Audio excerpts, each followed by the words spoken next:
দেখো তোমাকে বুঝাই, আল্লাহ বলছেন যে এক শ্রেণীর মৌলানা থাকবে, এক শ্রেণীর হুজুর মাওলানা মুহাদ্দিস থাকবে যাদের উপর শয়তান ওহী করবে। দেখেন আয়াত আছে সূরা আনামের, দুইটা আয়াতে এসেছে এই কথা। আনামের 112 আয়াত আর 121 আয়াত। আল্লাহ বলছেন ও কাযালিকা জাআলনা লিকুল্লি নাবিয়্যিন আদুওয়ান শায়াতিনাল ইনসি ওয়াল জিন। আল্লাহ বলছেন আমি এভাবেই প্রত্যেক নবী রাসূলদের উপরে শত্রু হিসেবে প্রেরণ করেছি, মানুষের ভিতর থেকে কিছু শয়তান, জিনদের ভিতর থেকে কিছু শয়তান। ওই যে সূরা নাস পড়তে গিয়ে আমরা বলি না মিনাল জিন্নাতে ওয়ান নাস, শয়তান জিনের মধ্যেও আছে, শয়তান মানুষের মধ্যেও আছে।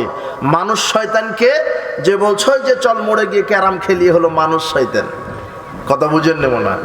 ওই যে চল অমুক জায়গাতে সিনেমা হচ্ছে চল ওখানে, ওই যে অমুক জায়গায় গানের আড্ডা হচ্ছে ওইখানে চল যাই, এলো মানুষ শয়তান, ওলো শয়তান, এ হলো নগদ মানুষ শয়তান। আর ওই যে তুমি রাত্রে শুয়ে আছো, তোমার অন্তরে ক্রমন্তনা দিচ্ছে ওই যে নারীটা খুব সুন্দর, ওকে ফোন দিয়ে বল যে অমুক পার্কে একটু ঘুরে আসি, হলো জিন শয়তান।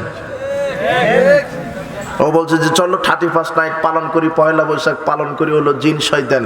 আর যারা এগুলি পালন করে আর হলো শয়তানের এজেন্ট, শয়তানের গোলাম, এদের উপরে শয়তান ওহী নাজিল করে। তবে আল্লাহ সুবহানাহু ওয়া তাআলা বলছেন শোনো, আমি প্রত্যেক নবীদের উপরে শত্রু হিসেবে প্রেরণ করেছি, মানুষের মধ্য থেকে কিছু শয়তান, জিনদের মধ্য থেকে কিছু শয়তান। ইউহি বা'দুহুম ইলা বা'দিন যুখরুফাল কাওলি গুরুরা, এরা একে চমকপ্রদ কথা খরিদ করতে পারে। এই শয়তান আর এক শয়তানের উপরে, জিন শয়তান মানুষের উপরে এমন চমকপ্রদ ওহী খরিদ করতে পারে যে কিছু বক্তা আছে দেখবেন একেবারে চমকপ্রদ সুন্দর বক্তব্য দিয়ে, গরম বক্তব্য দিয়ে ও বেদাত প্রমাণ, ও সুন্নাহ প্রমাণ করে, অথচ আমলটা বেদাত। চমকপ্রদ একেবারে চ্যালেঞ্জিং, কয়েকটা ইংরেজি ঝেড়ে দিবে, কয়েকটা আরবি ঝেড়ে দিবে, কয়েকটা ডিগ্রি বলে দিবে, এমন চমকপ্রদ একটা বাক্য খরিদ করে আপনাকে বলবে এটাই করতে হবে, অথচ তার দলিলই নেই। যুখরুফাল কাওলি গুরুরা, আল্লাহ বলে দিচ্ছেন কিছু শয়তানের এজেন্ট থাকবে যারা চমকপ্রদ কথা খরিদ করে শ্রোতাদেরকে ভ্রান্ত করে দিবে। এরপরের আয়াত সূরা আনামের 121 আয়াত খুলবেন। ওয়া ইন্নাশ শায়াতিনা লা ইউহুনা ইলা আউলিয়াইহিম লিউজাদিলুকুম। আল্লাহ বলছেন নিশ্চয় শয়তান তার প্রতিনিধির উপরে ওহী নাজিল করে, নিশ্চয় শয়তান তার প্রতিনিধির উপরে ওহী নাজিল করে, নিশ্চয় শয়তান তার এজেন্ট, তার দালাল, তার প্রতিনিধির উপরে ওহী নাজিল করে।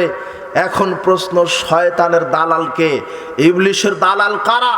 ইবলিশের প্রতিনিধি কারা? ইবলিশের চেলা কারা? আল্লাহর নবী এই কথা বলছেন, শোনো আমি বলে দিচ্ছি ইবলিশের দালাল কারা। মুসনাদ আহমদ 4131 নম্বর হাদিস, আব্দুল্লাহ ইবনে মাসউদ রাদিয়াল্লাহু আনহু বলছেন খত্তালানা রাসূলুল্লাহ সাল্লাল্লাহু আলাইহি ওয়াসাল্লাম খত্তান, একদা আল্লাহর নবী আমাদের সামনে সোজা সহজ সরল রেখা দাগ টানলেন, টেনে বলছেন হাদা সাবিলুল্লাহ, এই সাহাবীগণ এই যে সহজ যে রেখাটা এটা হলো আল্লাহর পথ। সুম্মা খাত্তা খুতুতান আন ইয়ামিনি ওয়া শিমালিহি, এরপরে তিনি ডানে বামে অনেক বক্র রেখা টানলেন, আঁকাবাঁকা রেখা টেনে বলছেন হাযিহি সুবুলুন আলা কুল্লি মিনহা সুবুলুন আলা কুল্লি মিনহা শাইতান আলা কুল্লি সাবিলিন মিনহা শাইতান। আল্লাহর নবী বলছেন শোনো, আমি যে ডানে বামে এত বাঁকা রেখা টানলাম, এই প্রত্যেকটা আঁকা বাঁকা পথ হচ্ছে, এগুলো হচ্ছে শয়তানের পথ। এক একটা পথে শয়তান বসে আছে, আর এই শয়তান হলো আলেম রূপী, মানুষ রূপী শয়তান। কি রূপী শয়তান? আঁকা বাঁকা পথ। ইসলামের নামে যত ভ্রান্ত মতবাদ তৈরি হয়েছে, যত আঁকা বাঁকা পথ, এগুলিতে বসে আছে আলেম রূপী শয়তান। আলেম অথচ তার হলো শয়তান। আল্লাহ রাসূল এই কথাই বুঝাতে চাচ্ছেন। সহিহ মুসলিমের 1847 নম্বর হাদিস, রাসূল সাল্লাল্লাহু আলাইহি ওয়াসাল্লাম বলছেন শোনো, কুলুবুহুম কুলুবুশ শায়াতিন ফি যুসমান ইনসিন। শোনো, কিছু আলেমকে দেখতে মনে হবে আলখাল্লা জুব্বা পরে পাগড়ি পরে খুব বড় আলেম, দেখতে মনে হবে খুব বড় মানুষ, পণ্ডিত আলেম, কিন্তু আল্লাহর নবী বলছেন তার অন্তর হবে শয়তানের। কিসের? শয়তানের। তার অন্তর হবে কিসের? শয়তানের। আল্লাহ সুবহানাহু ওয়া তাআলা বললেন শয়তান তার প্রতিনিধির ওপরে ওহী নাজিল করে, আর শয়তানের প্রতিনিধি এজেন্ট হলো এক শ্রেণীর ভ্রান্ত আলেম, ভ্রান্ত হুজুর। এই পৃথিবীতে সমাজে মানুষ দুইটা পাপ করে, একটা হলো শিরকের পাপ আর একটা হলো বিদআতের পাপ। আপনি বলেন এই শিরক এবং বেদাত আবিষ্কার করেছে কোনো ডাক্তার, কোনো ইঞ্জিনিয়ার, কোনো ভ্যান চালক? কে আবিষ্কার করেছে? হুজুর। কথা বুঝেন নেব না, হুজুরই আবিষ্কার করেছে যে কবর সেজদা দিলে পীর সাহেব তোমার 14 গোষ্ঠী কল্যাণ করে দিবে। কবরে তোমার ওই মানত করলে তোমার বালা মুসিবত দূর হয়ে যাবে, এটা হুজুরেরই ফতোয়া। আচ্ছা হুজুরকে বললো কে যে তুমি জনগণকে বলো যে মাজারে মানত করলে 14 গোষ্ঠী কল্যাণ পাবে? বলেন তো কে ওহী নাজিল করলো? শয়তান। এই যেন শয়তানকে বলে দিল হুজুরের উপরে, ভ্রান্ত হুজুর, ভ্রান্ত আলেম, ভ্রান্ত বক্তার উপরে শয়তান ওহী নাজিল করে বলে দিল যে মাজার খানকা পূজা করো, পীরের সুপারিশ ছাড়া জান্নাত নাই, দরগা খানকায় মানত করলে বালা মুসিবত কেটে যায়। অথচ বালা মুসিবত দিতে পারে আল্লাহ, বালা মুসিবত থেকে উদ্ধার করতে পারে আল্লাহ। পীরের পড়া পানি খেলে পেটে বাচ্চা আসে, এটা শয়তান বলছে, আলেমই বলছে। এক শ্রেণীর খানকাওয়ালা, খানকার পাগড়িওয়ালা, টুপিওয়ালা, আলখাল্লা পড়া জুব্বাওয়ালারাই এই খানকা নামক, কবর নামক মাজার, এই শিরকের ফ্যাক্টরির মাধ্যমে এরা বাংলাদেশের হাজার লক্ষ কোটি মুসলমানের ইমানকে চুরি করছে। এরাই হলো ইতিহাসের সবচাইতে ইন্টারন্যাশনাল বড় ইমান চুরেরা। কে বলেছে আপনাকে গরু চুর, ও চুর, ও ছোট মোটো চুর? সবচেয়ে বড় চুর যারা মানুষের ইমান চুরি করছে, আল্লাহর সবচেয়ে বড় চুরেরা। আর আপনাকে কে বলল যে ওই যে রাতে টেন্ডারবাজি করছে, লাঠি দিয়ে আর একজনের ব্যাগ কেড়ে নিচ্ছে, ছিনতাই করছে? ওরা ছিনতাই, ঠিক আছে, ওটা ছিনতাইকারী, তবে ছোটোখাটো ছিনতাইকারী। যে টেন্ডারবাজি করে একজনকে মেরে দিচ্ছে, একজনকে ওই বাড়ি মেরে মাথা ফাটিয়ে দিচ্ছে, সম্পদ আত্মসাৎ করছে, ওরাও ঠিক আছে, টেন্ডারবাজির সন্ত্রাস। কিন্তু ইতিহাসের সবচেয়ে বড় সন্ত্রাস কে জানো? যারা রাসূল সাল্লাল্লাহু আলাইহি ওয়াসাল্লামের সুন্নাহকে কবর দিতে, আল্লাহর তাওহীদকে কবর দেওয়ার জন্য আহলে হাদিসের মসজিদকে ভেঙে দেয়, যারা থানায় গিয়ে আহলে হাদিসের প্রোগ্রামগুলিকে বন্ধ করে দেয়, যারা জোরে আমিন বলার কারণে মসজিদে মাথা ফাটিয়ে দেয়, ইতিহাসে এরাই হলো বড় বড় গাদ্দার এবং সন্ত্রাস। কে বলেছে তোমাকে ওই রাস্তায় যারা মারামারি করো সন্ত্রাস? কে বলেছে তোমাকে? ও ছোট সন্ত্রাস। সবচেয়ে বড় সন্ত্রাস যে মসজিদ ঘর ভেঙে দেয়। আপনি কি পাগল নাকি? আরে মসজিদ ভাঙবে কেন? ওরা আল্লাহর ঘর। ও যদি থাকে, ও বাংলাদেশের নাগরিক, আমি আহলে হাদিস সালাফি, আমিও বাংলাদেশের নাগরিক। একজন হিন্দু যদি কথা বলতে পারে আমি মোহাম্মদ, আমি আব্দুল্লাহ, আমি ইব্রাহিম, আমি আকবর বিন আবেদ, আমিও বাংলার জমিনে শিরক বেদাতের বিরুদ্ধে কথা বলতে পারি। হিন্দু কথা বললে আমি পারবো না কেন? খ্রিস্টান কথা বললে আমি পারবো না কেন? আমি এই দেশের সরকারকে ট্যাক্স দিই। সব কি কাপুরুষ হয়ে গেলেন? মসজিদ ভেঙে দেয় মানে, মসজিদের জোরে আমিন বলার কারণে বাহির করে দেয় মানে? তুমি দেখাও তো বেটা, পৃথিবীতে কোন আহলে হাদিস মসজিদ থেকে একজন মাযহাবিকে বের করে দেওয়া হয়েছে? তার মানে আহলে হাদিসেরাই নিরীহ, নির্যাতিত। আর যারা জেদ, গোলামি, হঠকারিতা দেখে রাসূলের সুন্নাহকে কবর দেয়, এরাই হলো উগ্রবাদীরা। না মাথা ফাটায় কেন? মসজিদ পুড়ে দেয় কেন? মাদ্রাসা বন্ধ করে দেয় কারা? যারা এই এক শ্রেণীর বিদাতি, এরাই। আর এদের উপরে শয়তান ওহী নাজিল করে বলে যে আহলে হাদিসকে ঠেকাও, আহলে হাদিসের প্রোগ্রাম বন্ধ করো, আহলে হাদিসের মসজিদ ভেঙে দাও। এদের উপরে শয়তান ওহী নাজিল করে আহলে হাদিসকে কাফের ফতোয়া দাও, আহলে হাদিসকে ইহুদি খ্রিস্টানের দালাল বলো। এই যে মাওলানা বলছে আহলে হাদিস হলো ইহুদির দালাল, এর উপরে ওহী নাজিল করেছে কে?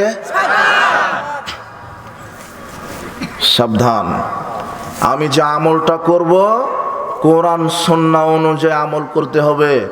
হুজুর যত বড় হোক, আলখাল্লা পাগড়ি যত বড় হোক, ডিগ্রি দিয়ে ধর্ম নয়, হুজুর দিয়ে ধর্ম নয়, স্থানকাল দিয়ে ধর্ম নয়। ধর্ম কোরআন এবং সহিহ হাদিস দিয়ে, ধর্ম একজন ব্যক্তি দিয়ে, যার নাম মুহাম্মদ সাল্লাল্লাহু আলাইহি ওয়াসাল্লাম। দলিল নাই, তুমি গায়ের জোরে কথা বলো কেন?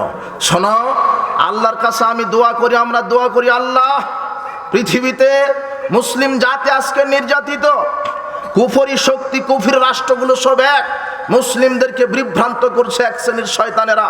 এই মুসলিম উম্মাহকে তুমি ঐক্যবদ্ধ হওয়ার তৌফিক দান করো। মুসলিমরা যেদিন ঐক্যবদ্ধ হবে, আর আকীদা মানহাজের উপরে ঐক্যবদ্ধ, ওটাই মূল ঐক্যবদ্ধ। বেদাতের সাথে কোনোদিন আপোষ হয়ে ঐক্যবদ্ধ হওয়া যায় না। শিরকের পক্ষে আপোষ হয়ে কোনোদিন ঐক্যবদ্ধ হওয়া যায় না। শিরক বিদআত কবর দিতে হবে, তাওহীদ সুন্নাহকে লালন করতে হবে। আজকে কোরআন এবং সহিহ সুন্নাহ মানার কারণে আজকে পৃথিবীতে আহলে হাদিস পরিবার, আহলে হাদিস যুবক, আহলে হাদিস যুবতী, আহলে হাদিস মানুষ নির্যাতিত।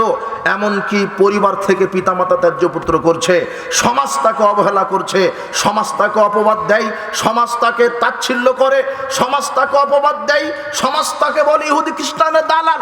অপরাধ কি? স্রেফ কোরআন সুন্নাহ মানে তাই। মসজিদ থেকে বাহির করে দেয়। অপরাধ কি? স্রেফ কোরআন হাদিস মানে তাই। মসজিদ থেকে তাকে মাথা ফাটিয়ে দেয়। অপরাধ কি? স্রেফ রাসূলের হাদিস অনুযায়ী আমল করে তাই। তাকে অপবাদ দেয়। অপরাধ কি? স্রেফ কোরআন সুন্নাহ মানে, সালাফদের নীতিতে চলে, এটাই অপরাধ। আমরা এদেরকে সান্ত্বনা দেওয়ার জন্য বলি, ভাই তোমাকে পিতা মাতা তোমাকে তাড়িয়ে দিয়েছে, সমাজ তোমাকে অপবাদ দেয়, তোমার মসজিদে জায়গা হয় না, মাদ্রাসায় স্থান হয় না, প্রোগ্রাম বন্ধ করে দেয়, তুমি নির্যাতিত। আল্লাহর নবী এই কথা বলেছেন, ইন্না মিন ওয়ারাইকুম জামানা সাবরিন। শোনো সাহাবীগণ, আমার শেষ উম্মতেরা আমার সুন্নাহর উপরে আঁকড়ে থাকার কারণে তাদের উপর নির্যাতন করা হবে। আজকে সুন্নাত যারা মানে, রাসূলের সুন্নাহ যারা মসজিদ মাদ্রাসা স্কুল কলেজে মানে, তারা নির্যাতিত হচ্ছে না? আল্লাহর নবী এই কথাই বলছেন, ধৈর্যের যুগ আসবে, আমার একটা সুন্নাহ মানার কারণে তাদেরকে গালি দিবে, তাদের উপরে মারধর করা হবে, তাদের উপরে কেস করা হবে, তাদেরকে ত্যায্য পুত্র করবে। এমনও ইতিহাস আছে যে স্ত্রী সহিহ হাদিস মানে স্বামী তাকে তালাক দিয়েছে, স্বামী কোরআন সুন্নাহ সহিহ হাদিস মানে তাই স্ত্রী বলছে তোমার সাথে থাকবো না। স্বামী স্ত্রী বাদ হয়ে যাচ্ছে, পিতা তার ছেলেকে ত্যায্য পুত্র করছে স্রেফ কোরআন সুন্নাহর ইস্যুতে।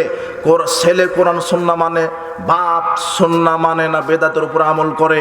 এরকম ভাবে কত নির্যাতন হচ্ছে, কত মানুষ ঘরহারা হচ্ছে।